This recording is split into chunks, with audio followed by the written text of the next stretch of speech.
Hey guys, welcome back. Today we're going to be taking a look at a grunt type mecha from the Kyoukai Senki HG line. It is the Brady Hound here. It's got a really cool design and a very nice color scheme. Very excited to check this one out. Let's go ahead and get right into it.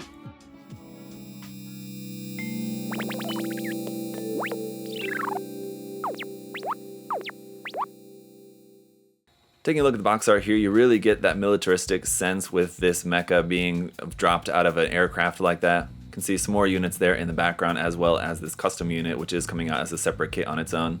And again, just some really nice detail going on with the artwork in all of the weathering effects and lighting effects and everything there. It looks very nice. On the side of the box here, we can see this is number 6 in the HG line. And on the top of the box there is the stork carrier, which we see in the background on the box art, and also the HG Amame Ghost, as well as an introduction to the story over here. On the bottom of the box, there's what the kit is going to look like when it's all painted up, front and back. Really like the color scheme for this one. Again, just really gives it that ground military kind of color styling. Here's a look at some more of the articulation and gimmicks for this one. As you can see, it's got a lot of really great mobility. And here it shows it combined with the stork carrier, which we'll be taking a look at in the next video. Being as this is a grunt kind of type mecha, I expect this to be not quite as parts heavy as some of the other ones, but as you can see, we do still have a number of runners in here. On the front of the manual, there's the box art once again, and then down here, some really nice illustrations of the Brady Hound, as well as some pilot character illustrations there and some information there for you guys in Japanese and in English. With some more reading material here on the backside about the Brady Hound, we got some more action poses here. It's showing off, once again, showing off with the carrier, and then just some detail information about the weapons and everything. At the bottom, you've got the color guide there, all in Japanese and in English. On the inside of the manual, we have a parts list and then just all of the construction of the kit, with the last few pages being in color, showing about the transformation into the landing form, and then how to connect that into the stork carrier, so that'll come in handy for us. Here's our foil stickers for the kit. It looks like basically just for around the sensors and cameras on the eyes. Runners A1 and A2 are going to be in this dark brownish gray color for all of our joints and everything. We've actually got 2 of the A1 runner and then 1 of the A2 runners. So those are going to be all of our internal parts and joint parts and detail parts, weapons parts. Runners B1 and B2 are going to be some of the armor parts here in a light tan color. Whereas C1 and C2 are going to be in a little bit light brown color, so you'll have a nice two-tone color going on, runner C2 just being a copy of this section of the C1 runner right there. And finally, runner D1 being in a kind of orangish yellow color for some nice accents on the kit. Alright guys, so here's the Brady Hound all built up, and gotta say, I wasn't totally sure I was going to really be sold on the design going into this kit, but I definitely am a fan now. In a weird way, it does sort of remind me a little bit of the Ares from Gundam Wing, I guess, just with like the whole kind of upper body looking like just kind of a massive flight pack sort of, and then just like a normal kind of robot body out the bottom of that. But it does have a really cool design, great details, and I think it's making for a really awesome grunt suit. So let's go ahead and take a closer look.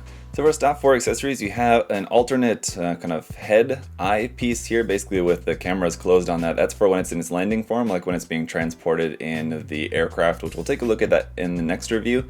But otherwise, once it's landed and once it's in combat, then you use this head, but you do have that option for that. And those are just stickers on there too, by the way. Just 3 stripe stickers on either version of the head. For the hand options, we've just got these open hands or regular holding hands, which you can use for the weapons. And just like with the Amame Ghost, the back part of the hand actually slides forward to be sort of punching knuckle weapon there. So that just slides back and forth. On the open hands though, it does not slide, so just for reference. You've got its rifle, which is a really cool design. It's held right there. You've got a couple of camera stickers right there for that. This piece on the bottom is also just kind of a separate attached piece, so I can tell we're definitely going to have different versions of this in the future, I would say. But I really like the rifle design. It reminds me a lot of the Gray's rifle design from IBO. It's kind of similar size and shape to that. And then we've got 2 of these large combat knives, which can be attached onto the kit by just attaching this attachment piece like this. And it plugs on right up underneath the kind of side of the torso, right up underneath here. So you could have one on one side, which I think is kind of cool, or you can attach both and have one on each side. As for the articulation, you can move around the kind of head eye unit. Basically, it's just on a ball joint, so you can move it left, right, up, and down to wherever you want to look around. That's pretty cool. We've got a nice stomach bend, forward and back like that. A little bit side to side here as well, kind of at the top of the torso, and then just rotation there, of course. The shoulder joint will swing forward and back, but you can actually pull this apart a little bit, and that will pull the joint out of the shoulder a little bit more, and that will give you a little bit more range of movement there. This long section here does not rotate, that's just kind of fixed there basically, but then the arm will rotate at the top. This part can also tilt up a little bit to give you the ability to bring your arm out to about 90 degrees, kind of not even that. So you can't really raise the arm up very high without just rotating this part entirely. You can rotate the arm there at the top, double joint here. You can rotate the arm at the top, and then your elbow joint is going to give you a little more than 90 degrees, but again, not too full of a bend. And then the wrist is just a ball joint right there. Going down to the waist section, this front part will turn side to side like that. The side skirts can be raised up a little bit, up and down. And the back skirt as well, it's small, but this can also be moved a little bit like that. You're able to get the legs out pretty wide and then pretty far forward with that front piece of armor moving. You can bring the leg up to there. And with the knee bend, this whole section right here, part of the knee, will move along with that. So that bends like so. Down here at the ankle, that will adjust side to side.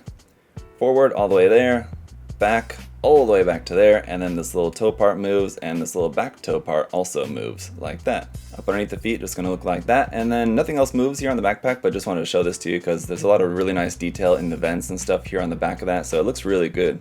And then for a size comparison, here it is with the Jogan. So as you can see, they'll be roughly the same size as the different AMAME kits, just not as big as the Ghost.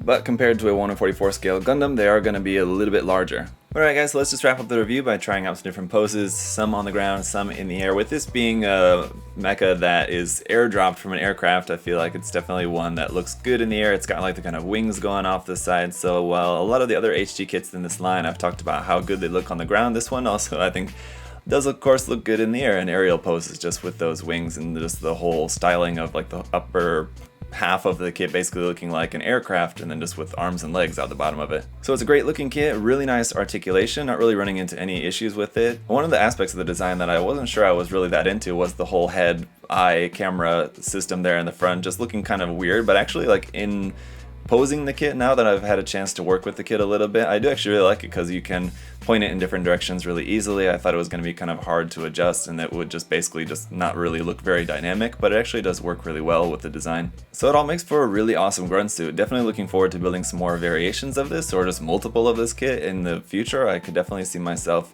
building a few of these. It really does remind me a lot of a 30 minutes mission kit. I think it's just kind of the design. If this only had like some more hard points around on it, it would definitely look like a 30 minutes missions kit, I feel like. But I don't know, just because it's a little bit more kind of traditional mecha design, you know, something a little bit more similar to like what we would see out of a Gundam series compared to like the different AMAME kits like the Kenbu and the Jogan and all those. I do tend to like this one a little bit more, so it might be my new favorite in the line, but just like with all the other kits in the line, it definitely is very unique. Let me know your guys' thoughts on it down in the comment section below. Do you like it, or do you prefer the Ace custom version of this, the purple one that's also coming out? And if you guys are interested in picking up any of the HG Kyoukai Senki kits, we got them at USA Gundam Store. The link for the store is down in the video description below, as always, and there's my coupon code there for you guys to use, so check that out.